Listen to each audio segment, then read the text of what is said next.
আসসালামু আলাইকুম। Hello guys, আখি রান্নাঘরে আপনাদের সবাইকে জানাচ্ছি স্বাগতম। আজকে আপনাদের জন্য নিয়ে এলাম একটি নতুন রেসিপি। আজকে আমরা রান্না করব মুরগির মাংস।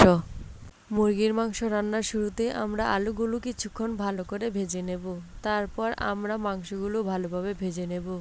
সবগুলো ভালোভাবে ভাজা হয়ে গেলে এখন আমরা কিছুটা পেঁয়াজ ভালো করে ভেজে নেব।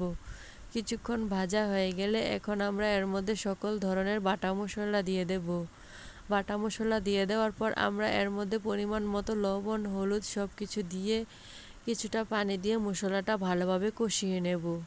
মশলাটা ভালোভাবে কষানো হয়ে গেলে এখন আমরা এর মধ্যে মাংস ও আলুগুলো দিয়ে কিছুক্ষণ ভালো করে কষিয়ে নেব।